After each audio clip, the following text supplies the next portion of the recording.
1961 was a year of international tensions, compounded by crisis after crisis. It was a year of riots in Cairo to protest Lumumba's death. It was Cuba in a red regime and Castro's boast that he had always been a communist. It was Shombe and warfare in the Congo, with that young nation torn asunder by civil strife. 1961 was Laos, now under the uneasy rule of a neutralist regime. And it was South Vietnam, battling red guerrillas. It was the year that the Algerian War continued to pit brother against brother. This was 1961.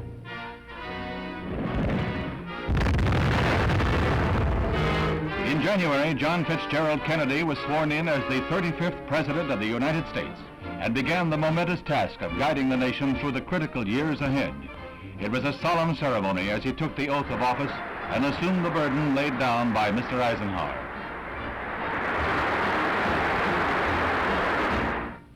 President Kennedy made his first venture into personal diplomacy with a trip to Europe, conferring first with General de Gaulle, who remained unconvinced that he can or should negotiate with Russia over Berlin.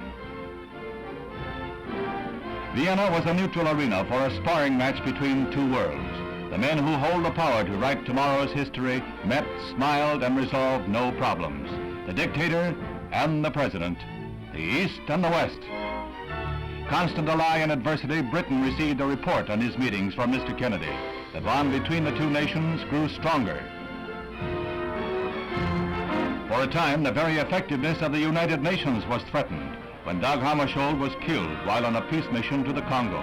The great apostle of peace had assumed his post in 1953 and brought to his work a dedication that won him international respect even from the Russians.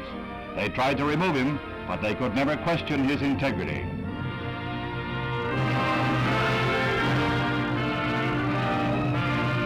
U Thant of Burma succeeded Mr. Hammarskjöld to guide the UN during the parlous times it faces. Man had his first great success in space when the Russians pushed a man across the threshold. He was Yuri Gagarin, the astronaut the Russians lionized as the first to orbit the Earth. It was the propaganda coup of the year. After the Russian flight, U.S. plans were accelerated. Commander Alan B. Shepard was sent into suborbital flight. Unlike the Russian venture, this took place in the white-hot glare of worldwide publicity. The Mercury capsule is right on course as the commander took over the controls to become the first man to guide a spacecraft. 115 miles up, he went 300 miles downrange, right on target, and was picked up by waiting helicopters.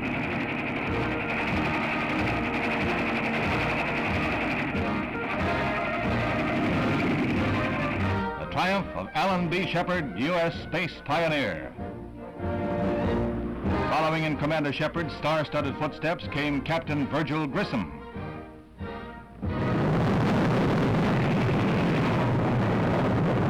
Everything is A-OK until the heartbreaking finale. As the captain prepared to leave the capsule, explosive bolts on the escape hatch let go, and the Mercury is lost.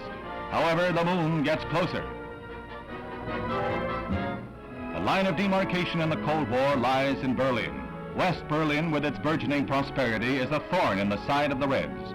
Refugees from the East escaped by the tens of thousands until the communists in desperation threw up their wall of hate to seal off the border. In a decade, more than 4 million East Germans fled their homes, causing a drain on communist Germany's economy that was called no longer tolerable. Their answer, the wall. Now entire families are separated, their only communication a wave from a distance. This is heartbreak. This is the poignant drama not found in the reports of diplomats. A bride in the East can only wave to her mother in the West. She takes her vows in public loneliness. The border is strengthened, but still they escape. She hangs from a second-story window. The Red police try to pull her back. The Westerners try to free their grip.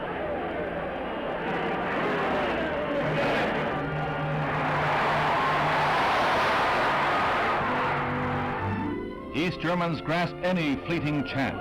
A guard's back is turned, the barbed wire is slashed, and Westerners stretch forth willing hands to pull them to asylum. They gamble that a sudden rifle shot won't end their dreams, that a slip won't bring disaster. Freedom is man's most prized possession, and it is only for those who love it.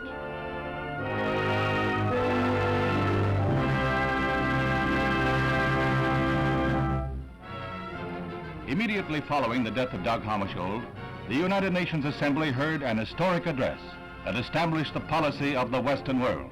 Mr. Kennedy presented a manifesto for peace in momentous and moving words, most of them directed at the Russian delegation. Ladies and gentlemen of this assembly, the decision is ours. Never have the nations of the world had so much to lose or so much to gain. Together we shall save our planet, or together we shall perish in its flames. Save it we can, and save it we must. And then shall we earn the eternal thanks of mankind, and as peacemakers, the eternal blessing of God. It was a year that shaped the future of man.